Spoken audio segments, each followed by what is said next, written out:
What's up, guys? In this video, we're going to watch this by Mikhaila Peterson, daughter of Jordan Peterson. Somebody asked me to do a video on her lion diet. I think she calls it the all-beef diet or all-ruminant diet. So I'm going to do this. I watched like the first 10 seconds of this. I wanted to save it to do a reaction video of it.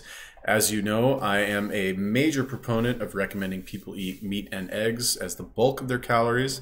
I don't say to do all beef, although I guess it wouldn't be a bad idea. I just, I like a little bit more variety when I eat. Anyway, let's watch this video. If you guys have any other recommendations for videos, excuse me, or YouTubers that you want me to take a look at, let me know. Leave me a comment.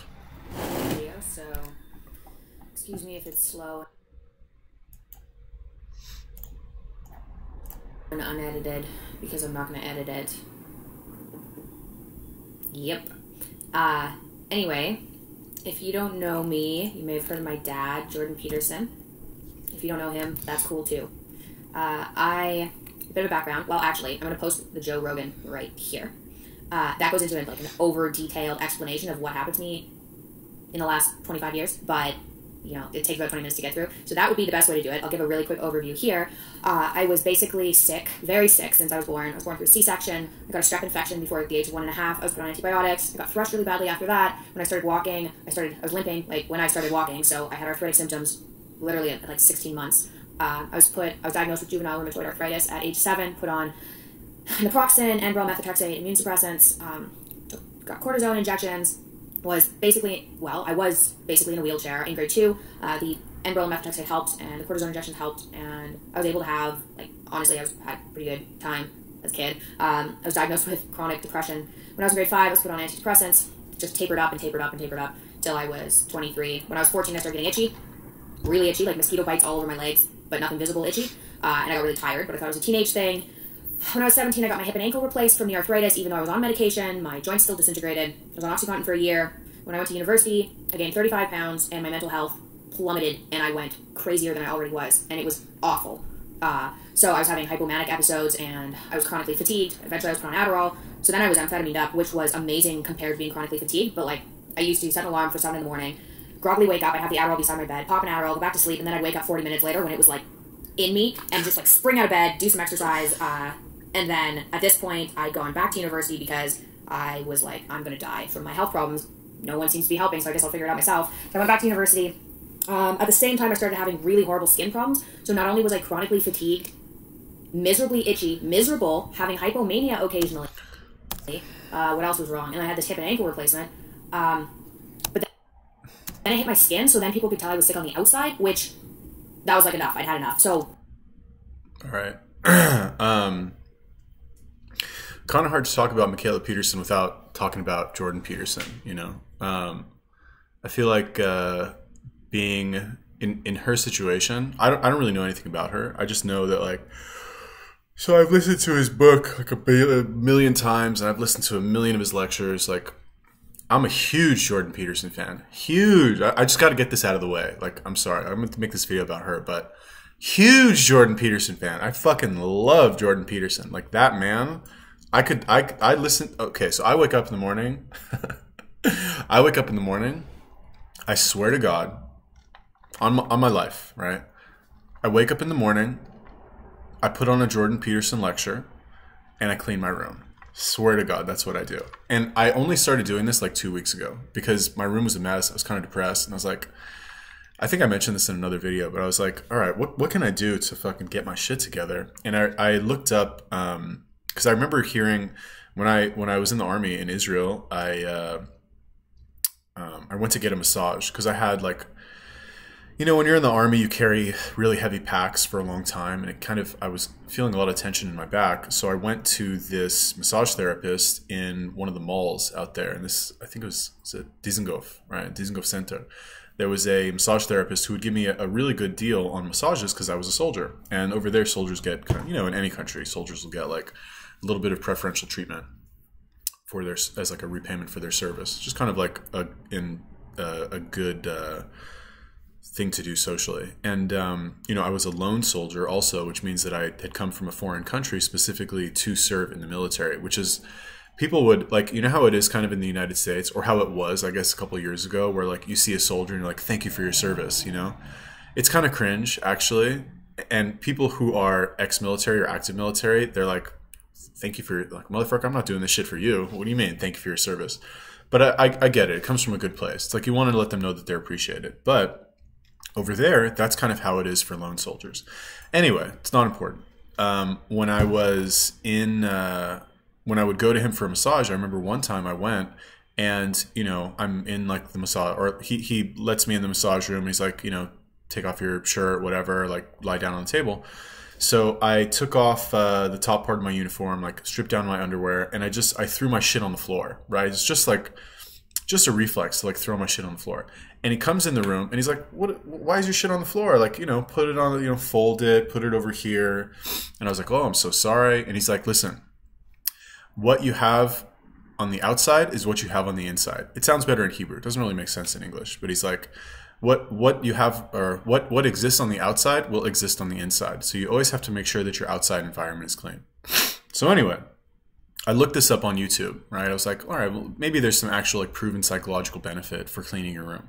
And I'd already known about Jordan Peterson. Like, I'm fucking drinking the Jordan Peterson Kool-Aid. I've already listened to his book a million times. I'd periodically listen to his lectures, but I just stopped for a while.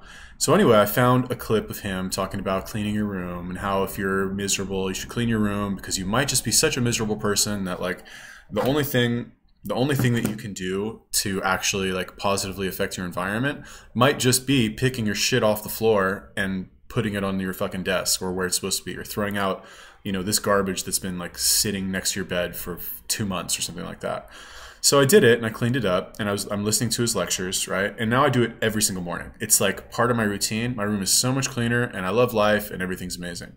So now not only do I listen to his lectures like in the morning when I wake up to like have my coffee and become a human being, but now I will listen to them all up until I get to work and actually have to start working. So, you know, I listen to other stuff too sometimes, but like you got to hear that succinct, precise expression of, I don't even know how would you call it, like honest ideas, not really honest ideas expressed in literal terms, which by the way is one of the reasons this is the last thing I'm going to say about Jordan Peterson, then we'll actually talk about her. But like, this is, you guys hear me talk about how you need to speak in literal terms, which means you need to clearly define what you are trying to express in as few words as possible. He does that, right? That is one of the reasons I love him. More Plates, More Dates also does it. Who else does it? There's one more person. Him, More Plates, More Dates, and I don't know, there's a couple other people, but like that's how you can tell if somebody is a good person, is if they speak in literal language. Anyway, health problems. Okay. So I don't know too much about juvenile rheumatoid arthritis, and having all of these issues as a kid, but in general, if somebody is presented to me, and I'm not a healer. I mean, I could be, really, honestly, it's not that fucking hard.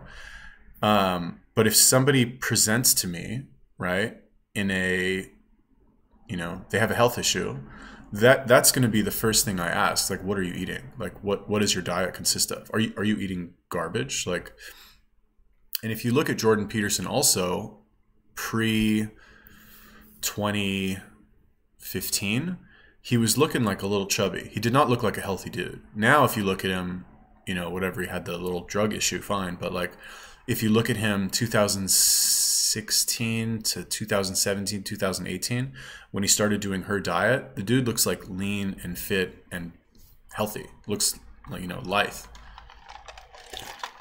So that's the first thing I'm going to check. And this is why I always say, like, I say it almost as a joke now. It's like, you want to be healthy, you want to be in shape, fucking eat meat and eggs, work out, and eat once a day, I also say. But like, I guess you don't necessarily need to eat once a day, but if people have issues with binging, then it helps to eliminate those 22 hours in a day where you could potentially be snacking, and only limit yourself to potentially binging during those 2 hours after you eat your fill of meat and or eggs.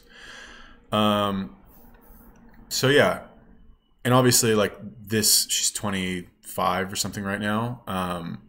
This is a long time ago, before this stuff was kind of mainstream knowledge. Like I said, I went back to university to try and figure out what was wrong with me, and I figured I'd have to do like bachelor of science and then go into immunology and whatever. Anyway, I read hundreds and hundreds and hundreds of papers, mostly on skin issues, to try and figure out what the hell was going on, because I was getting these rashes. I was getting rashes on my back, on my bum, cystic acne. I started getting blisters on my fingers, and then they were on my elbows, and then they were on my knees, and then they were on my like, toes. Randomly, one summer, they just came, and then it was really mostly just my fingers, which is still a big deal. Having blisters on your fingers sucks. And I was going to doctors, obviously. I've been going to doctors for my whole life. I was going to doctors being like, what's this new symptom? What's this new symptom? And they're basically saying, well, your anxiety seems to be playing a big role here. Maybe if you stopped itching this rash, it would go away. And I was, you know, like, no. So I went back to university. It was really not happy with the medical community at this point, because they were starting to blame my new symptoms that were really driving me crazy on my anxiety. And it turned out my anxiety worsened when my skin condition worsened, so that makes it slightly more difficult to diagnose, but not a huge fan of blaming the patient. Anyway, I found out I had celiac gene, so I did 23andMe, found out I had celiac gene, and at the same time was prescribed Dapsone, which worked really well on this rash I was experiencing. Turns out celiac disease, silent celiac disease is called, so when you don't really have gut pain, because I never thought I had any stomach problems, or gut problems. Anyway, you can get this itchy blistering rash called dermatitis herpetiformis, which is really unpleasant, but the itch started when I was 14 and the rash started when I was 21, so I never associated them together. Anyway, I was prescribed Dapsone, which worked really well, but is this like horrible antibiotic, but very effective. And I found out I had the celiac gene, so I decided to cut out gluten right away. And then I went from researching skin disorders and autoimmune disorders to researching gluten and its effect on the gut. Immediately cut it out. Honestly, didn't see that much of an improvement. Probably 20%, but it's hard to say because it was summer. But my memory, like my short-term memory was shot back then, and the Adderall did not help. But I can kind of remember that summer. So that was summer 2015. And my skin probably healed like 20%.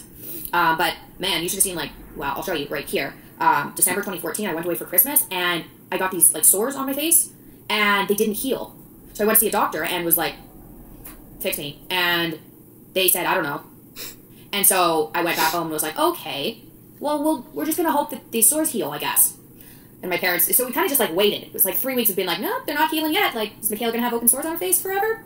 Anyway, they did eventually heal ridiculously slowly.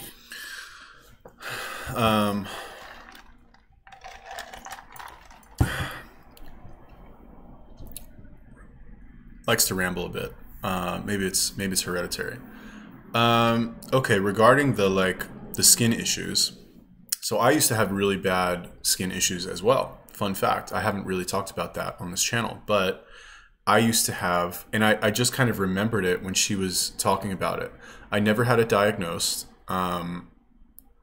It seemed to be, it wasn't fungal, wasn't bacterial. I would get it on various places on my body. I still get it occasionally from time to time, but it's much less severe than it used to be. So I got it, like I would get it all through my junior high and high school, where I would get like a patch of rough, dry skin that would periodically itch really bad. And I would just scratch, because you're a fucking kid, you don't know the difference, right? So you just scratch the shit out of it. I got it originally on the insides of my elbows, right? And I got it here. And, you know, I've always liked being in the sun, and I have kind of like more olive complected skin anyway. And I would scratch so much that like my whole arm would be tan, except for a patch of white skin here, just from scratching the shit out of my arm. So it got to be really bad. And then in high school, it actually moved to my scalp, where I would get this like rough, patchy skin on my scalp. And it would be so hard for me to not scratch it, because it would scab up, and I would get these like nasty scabs on my scalp. It was really bad.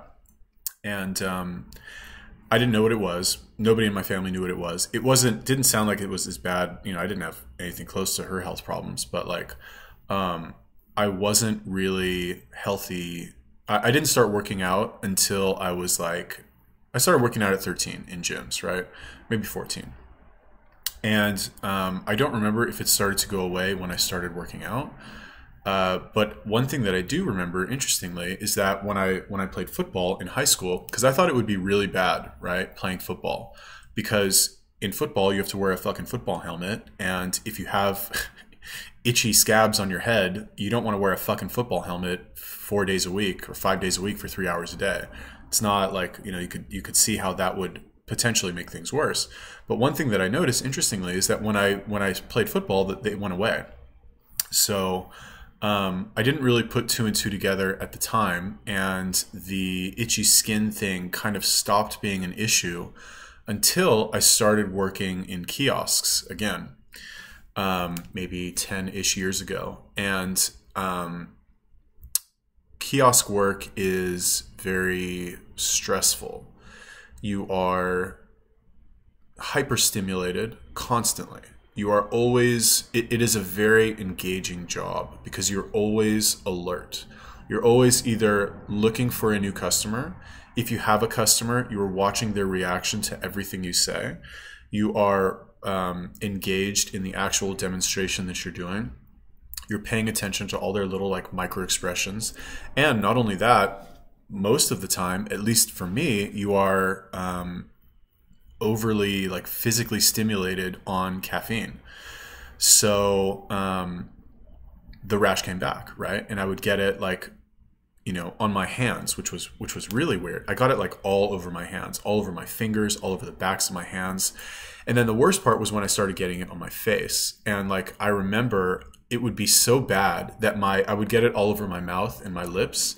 And I can't like fucking scratch my lips and my mouth. So it would swell up and I would look like I would have like a fucking duck face. Like I had plastic surgery or something. I would get it on my eyes. It was terrible. So anyway, the point is that eventually, somehow, don't even ask me how, I discovered that to make it go away, the secret was taking cold showers. I don't even remember how I figured this out, but like I discovered that by taking a cold shower, I don't even know what it was, it would stop itching. Oh, I know what it was. I'm a genius.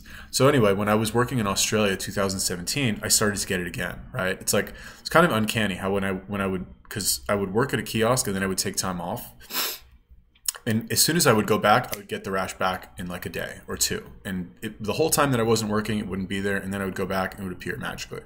So what I noticed somehow randomly is that if I got it on my hands or on the inside of my arms, let's say, and then I went into the bathroom and I just ran cold water over the itchy part, because like what I thought initially is like, okay, this is itching really bad. I'll just try and not scratch it. I'll just try and like resist the itch and maybe it'll go away, because that happens with a normal itch, right? But it wouldn't go away. And it wouldn't, like the severity of the inflammation wasn't even really dependent on how much I was scratching. It was just like, if I had that itchy feeling, I knew that it would spread and it would get bigger and it would get worse. So I had to actually get rid of the itchy feeling. And the only thing that would actually do that was running cold water over my hands. And I think actually I realized this one time when I had it on my hands and I went into the bathroom and washed my hands for some reason. And the water was cold and the cold water made it feel better. Anyway, I figured out the cold showers made it go away. Obviously her issue, well, it seems like it's different. But I think mine was also some sort of autoimmune disease. I thought it was from overstimulation, right? I thought it was from being hyper alert all of the time and hopped up on caffeine. I never really thought that it would be nutritional. I thought it was just like my nervous system was overstimulated and that was somehow affecting my immune system. Because I was eating pretty well. I was eating fucking kangaroo every day in fucking Australia, and that shit is pretty nutritious. Anyway. And now I know that that was related to the amount of dessert I was eating. I was eating like cake every day at Christmas. So that's what happened for that flare up. But it really scared me because I had a cousin, not a cousin, like a second cousin who had a skin autoimmune disorder that kind of looked like what was happening to me. And I was like, oh God, I don't want another one. So I cut out gluten. And then September 2015, I went on an elimination diet randomly. I mean, this is all in the Joe Rogan thing if you want to do it that way. But I was very skeptical and it ended up improving things like dramatically. It was a strict elimination diet. I didn't just cut out sugar. I cut out like processed foods. I was eating meat and greens and rice and eggs, and that was it. And it helped a lot. My skin started to heal, and I lost. So at this point, I had already lost weight from living at home and not surviving off of cinnamon toast crunch, ginger ale, and beer. But I lost 5 pounds in the first month, and I went down 3 pant sizes. So that was just basically bloating.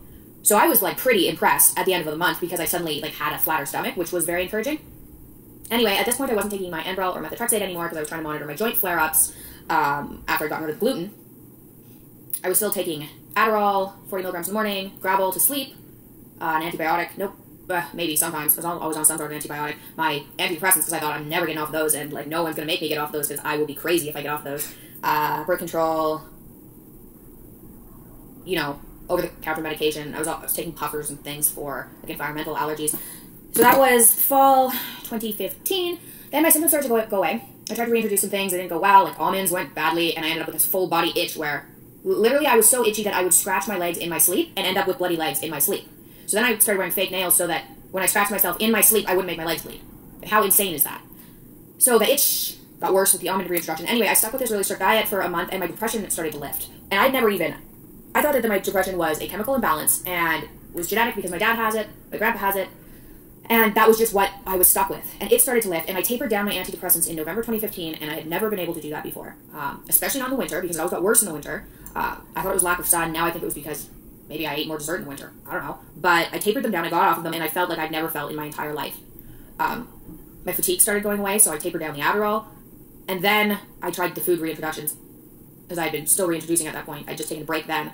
And I had the most horrific experiences off of the antidepressants, reintroducing food that I'd previously been surviving off and on for a year. And I like meticulously kept track of these reactions because I thought half of me, maybe more than half of me thought I was crazy. I couldn't find any information online from anybody else who'd experienced this. I went to doctors, I went to immunologists, I said, like, what the hell is going on? I think I'm allergic to almonds, I think I'm allergic to soy, I think I'm allergic to sugar, like, and they were basically like, well, it doesn't show up on a skin test. I'm like, yeah, I'm not allergic that way, I'm allergic a different way. It's a delayed reaction. They're like, well, you know, delayed reactions. So obviously that was no use. So for a year, I just like had these awful, beyond awful food reintroduction, autoimmune flare-ups, and it was really scary, and I was really alone. Like, I felt really alone. My dad at this point was on a similar diet. He immediately started losing weight. He went, well, you see him now, he's damn looking fine, but he went from 218 to 165 over the next 2 years on this diet. But I was trying to get his depression under control because mine seemed to be like bare.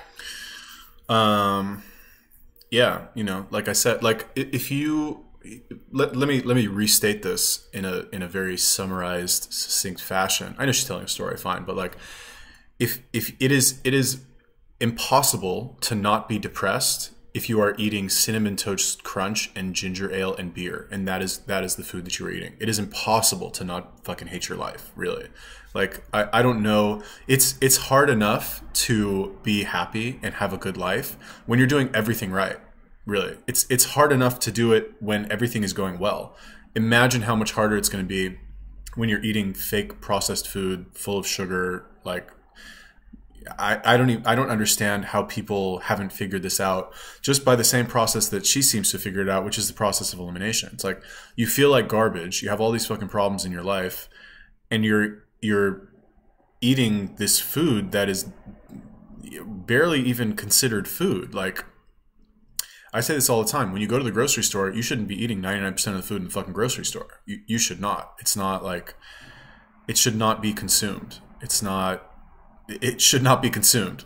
I don't know how else to say it. Like, you should not eat it. There are certain things, there's maybe 20 things that you should eat. Hers is like really restrictive, right? I haven't actually, so like even though, you know, there's a reason why when I tell people about diet recommendations where I say like, you know, what do I say all the time? Eat 80 to 90% of your food from meat and eggs, right? That should be, or 80 to 90% of your calories, which I've since reduced it to like 50 to 60 to be more realistic. But still, if you have an eating disorder, specifically binge eating or anorexia, you know, eat 80 to 90% of your eat basically like you just kind of only want to eat meat and eggs until you don't want to eat anymore. And then once you're full and you want to just eat something small for taste, like some sugar or some chocolate or candy or a fucking bagel or whatever, go ahead, you can eat that. The reason why I haven't said like eat 100% beef or 100% goat or like whatever the fuck is because I think I honestly just don't want to give up that little tiny bit of variety that I have in the food that I eat. I just don't want to give it up. I like chocolate. I like coffee, you know. I like chicken or fucking, you know, whatever. What else do I eat? Like chips. I like potato chips. I want to fucking eat potato chips, you know. I can eat potato chips without breaking out in a rash and having an emotional reaction. But I'm kind of wondering what it would be like to do 100% only meat. Kind of wondering, but my issue is like, So if I do 100% meat, then I'm going to want to eat the meat raw because I know that eating raw meat is better than eating cooked meat. But I don't want to only eat fucking raw meat. That's boring. That's really boring. I would be bored out of my mind. For taste, I would rather eat 100% cooked meat.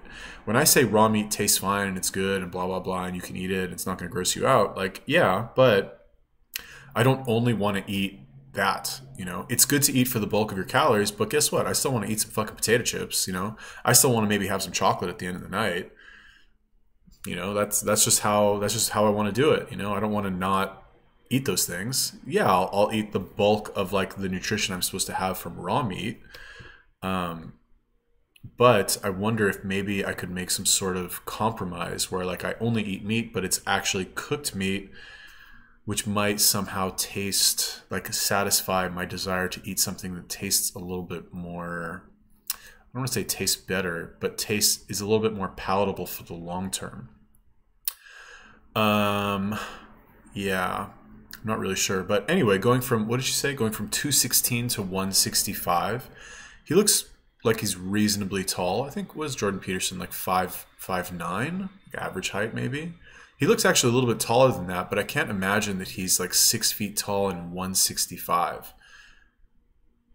He does look pretty lean though. Yeah, and I guess, I mean, I don't know. The dude, like, if you've seen some of his interviews in 2017, the dude looks pretty fucking good. He's almost 60 years old, and he's looking, you know, he's looking like an attractive man. No homo, for real. But, like, I guess, is that worth it? I'm not really sure. Anyway, what do you think? Should I do the lion diet, the fucking, you know, carnivore-only diet, raw carnivore? Let me know. Leave me a comment. Entirely controllable on this weird low-carb diet that I come up with. Turns out the diet that I had come up with was very similar to the autoimmune protocol, which is linked here. You can see that list. It was very similar, so I was like, okay, it's not in my head. Like, there's something to cutting these certain foods out. But after a year of monthly autoimmune disorder horror, and I mean, that was bad that year, I decided, screw it, I don't need to reintroduce foods anymore. I'll just be happy on my limited diet. And then I was happy, and then I got pregnant, and then my autoimmune symptoms came back, and I started reacting to the foods that I'd been okay with. So that sucked. So I got lower and lower carbs. I got rid of the sweet potatoes, got rid of the parsnips, I got rid of the apples. Like, I went down to meat and greens, and that was hard. Getting off of the sugar, even just cutting out the apples and getting rid of the last fruit was hard. Like, it was amazingly difficult for just cutting out, like, the little sugar I had left.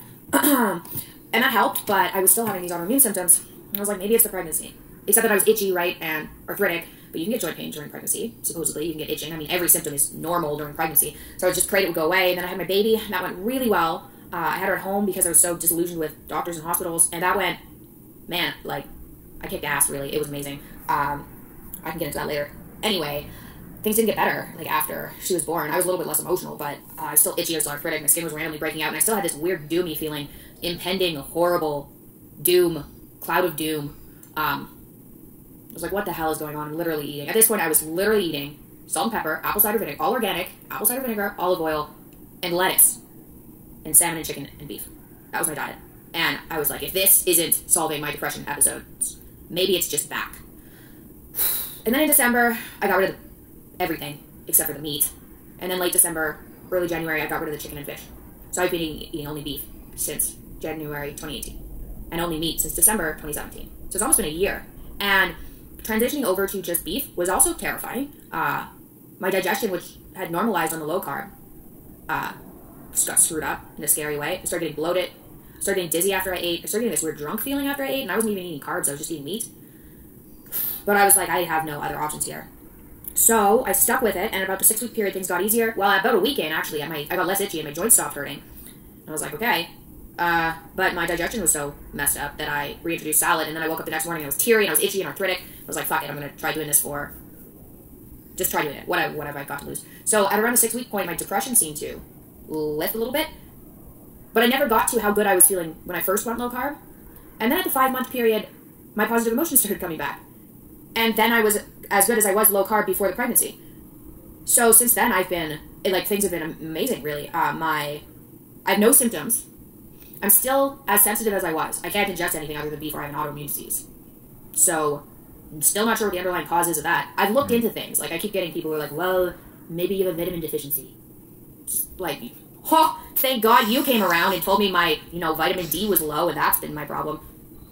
Anyway, I tried, doing things. I did high-dose vitamin D therapy. I wonder if she's tried raw meat. She must have tried raw meat by now, right? I also like beef. If I had to pick only one,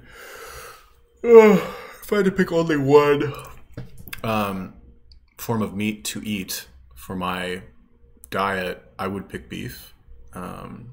Just the taste seems to taste the best. I like the grass-fed organic beef. I buy the Walmart shit, but obviously if you can, if you want to buy the nicer stuff, definitely do that. Because it's what else are you gonna get? I don't know. What else would you get? In terms of being depressed after having a baby, or being depressed. Well, okay, so it's it could be two things, right? There could be two contributing factors. One of them is the food, right? And the other one is the pregnancy. And to be fair, I'm not a pregnancy expert, but I would assume that lots of hormonal changes while you are pregnant and postpartum depression is a thing, right? I don't know how long it lasts, but doesn't it last for up to a year? So it could be both of those things. But interestingly, I remember, I think this was yesterday, where I heard I was listening to a Jordan Peterson interview, I think with Lewis Howes, some YouTuber, some professional or self-improvement YouTuber. And he was talking about the diet, right? And he's talking about his daughter and how she systematically tried, removed all these foods and eventually figured out she could only eat beef, and occasionally tried to reintroduce foods here and there. And every time she would reintroduce a food, she would have, he didn't say psychotic episode, but I don't know what he said, mental breakdown for a month or something like that. Not those words, something similar to that though. And it was interesting. So, I have a belief or theory, I guess, that the true test of health is how well you can perform athletic activities, barring any sort of obviously if you're fucking shooting up a bunch of steroids, beyond what is potentially optimizing to your health and into the your organs are gonna fucking get tumors and grow too big for your body. If you're you're in the sweet spot, right? The greatest barometer of health is how well you can perform various athletic activities. Now, we can, if we define athletic activity in a certain way, right? In a way that if we define athletic activity as something as complex physical, a series of complex physical movements that incorporate agility and strength and stamina, let's say, right?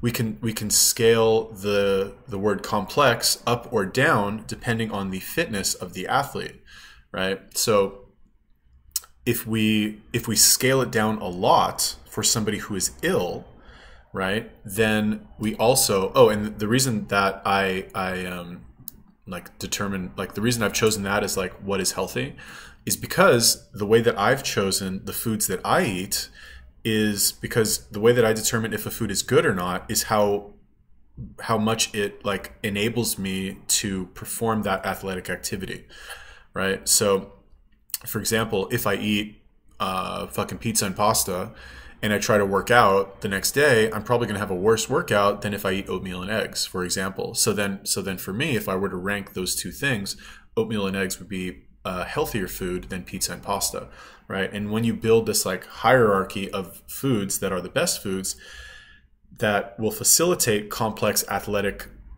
workouts, let's call them, eventually you will get to whatever the top of the hierarchy is for the best food in terms of how fit it will make you or how healthy it'll make you.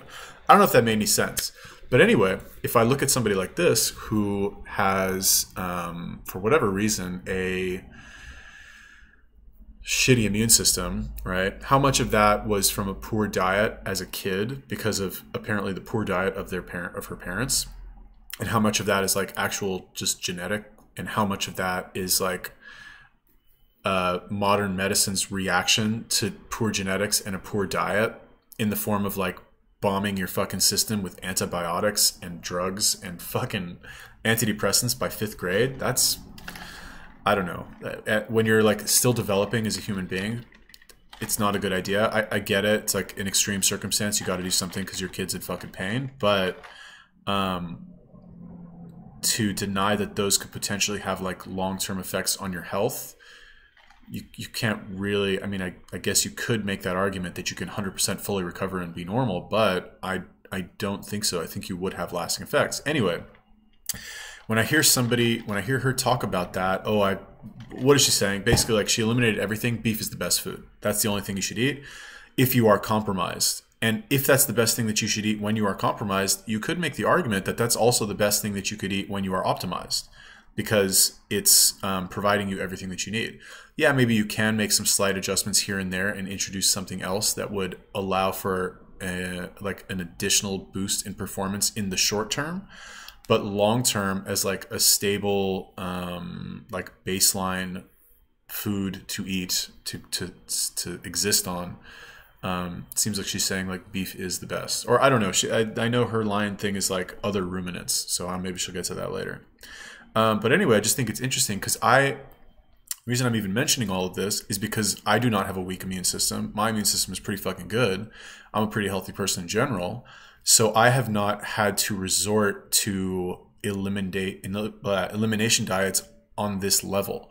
So like I have not had a reason to progress my research past a certain point, because for what I need to do, because I can get out of bed, I can fucking do whatever the fuck I need to do easily, not like she apparently could not. So I haven't had to like research that deeply into it, because I found like what works for me, and it is not quite as extreme as somebody who is starting from a lower baseline of health. So it could be true, basically, is what I'm saying. I took molybdenum. For people who know about molybdenum. I don't want to get into it. I did things though. I tried probiotics. I did all the testing I could do. Like, I went through the medical community for 25 years. Well, yeah, 25 years. Trying to fix my problems. It's not like we haven't been down some roads here. I went to naturopaths for 15 years. The beef thing has treated my problems. I wake up in the morning, and I don't like wake up and then I'm like half awake and then I can't move and I'm really tired and I hate everything and impending doom comes in and then I like drag my half-limp body out of bed. I literally wake up and then I'm awake. If I wake up in the middle of the night, I'm awake. I sleep for 6.5 hours a night. I was sleeping for 18 hours a night. 18 hours a night before the Adderall. I can drive without passing out. I have more energy than I know what to do with. I'm going to the gym again. I started 2 weeks ago, so I haven't been going for very long. I'll show you what I look like, because compared to how I looked, this is amazing. And it's not the gym, because I only just started doing that. I'm sure it'll improve because I started going to the gym, which I'm enjoying. I used to go to the gym and it was just exhausting. And it's like, where are my abs? All I'm doing are ab workouts, and why do I have a belly? So yeah, things are fantastic. I run a blog called Don't Eat That, link below. I've been kind of chronicling? Anyway, not entirely sure if that's a word, but, and I'm not editing this video, so now it's out there for everyone to see. But I've been writing down my food journey since my pregnancy, so 2016. So there are recipes on there when I was low carb, but now I'm doing just beef. I'm going to be doing beef for the foreseeable future. My dad's on just beef, and his depression is under control, and this is lifelong. This isn't like depression, like hopeless depression. This is like autoimmune, crippling, cloud of doom depression. Volatility, I don't know how to explain it exactly, but it's under control with diet. So my mom's on it. Her gut problems seem to have gone away. She had diverticulitis, and she had a colonoscopy this year, and it's gone. That's not supposed to happen. This seems to be working for people. I don't really know what to think about it. I'll delve into that in future videos, but check out the blog. I'm going to post videos of like cooking things, questions people have, videos to prove that I'm alive and doing just fine on only eating beef. I'm not even eating salt anymore. Yeah, I'll show you what I look like, because I'm pretty pleased with myself. And I've had a baby. I am young, but I did not look like this before the diet. You can tell from the old video that I will post. Take a look at that. That was when I was 19 and like half dead, but talking about how great antidepressants are, because honestly they were compared to eating what I was eating and suffering. Anyway, this is what I look like.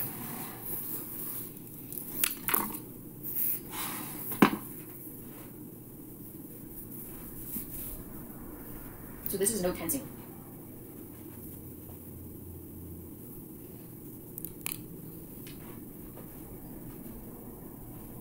Ugh, this is tensing.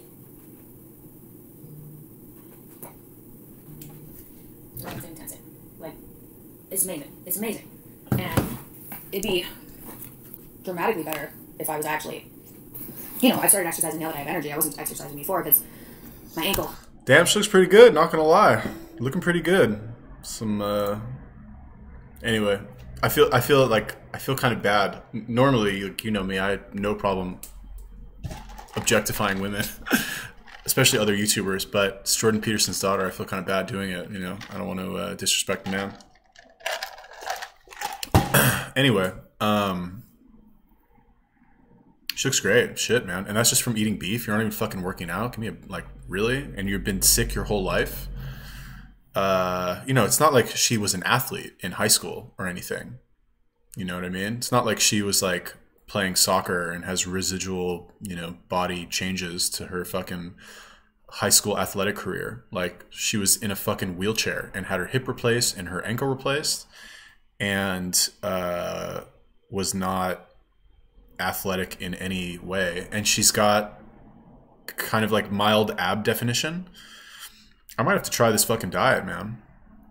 I might try it starting today. Only beef, huh? I guess she didn't eat pork. So no bacon?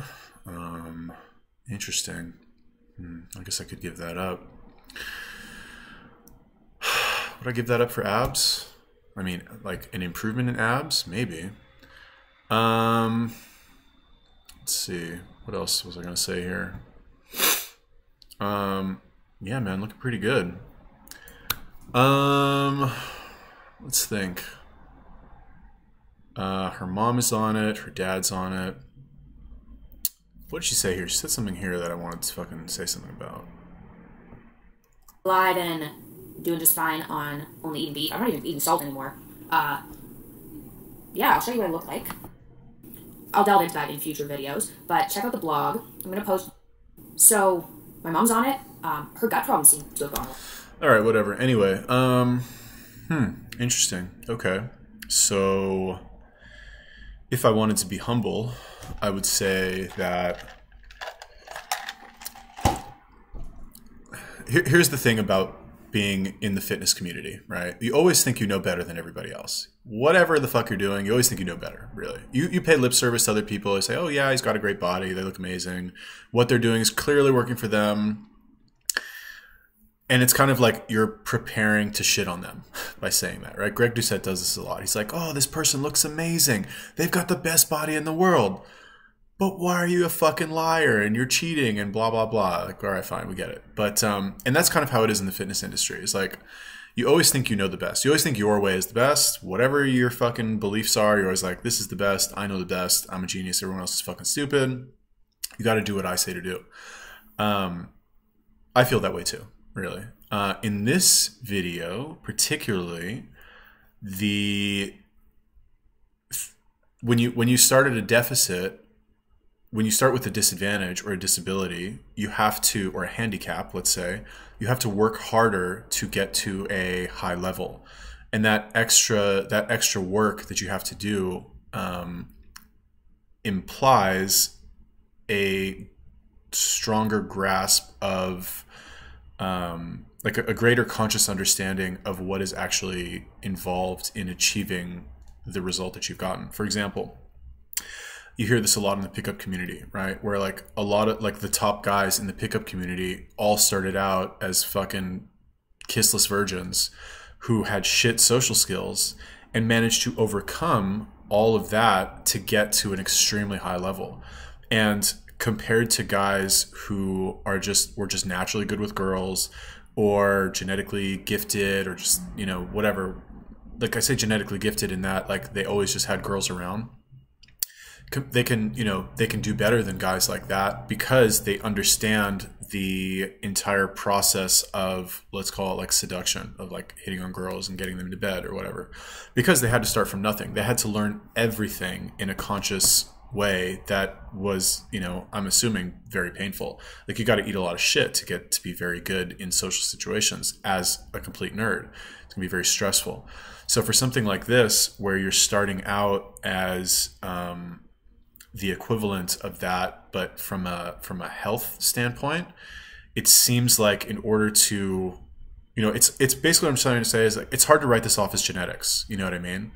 Genetics are clearly not that good, really. No offense. Like I love Jordan Peterson and she's hot, but like her genetics are not good from like an autoimmune standpoint. And the upbringing, not only were the genetics not good, but the diet was really bad in the formative years, and the fucking nuclear attack of antibiotics during the fucking most important years of your life are not doing her any favors. And this is what she looks like at 25 after working out for 2 weeks and eating only beef. You gotta, like, you know what I mean? Is it like, is this her true form genetically and it's just finally come through because her diet is okay? It kind of makes you wonder, you know what I mean? And also Jordan Peterson looks really good for his age. He's looking very healthy. So, you know, sample size of 2, but kind of makes you think. Anyway, what should I do? Should I try the Lion Diet? What do you guys think about this? Any other recommendations for videos or YouTubers you want me to take a look at? Let me know. Leave me a comment. Peace.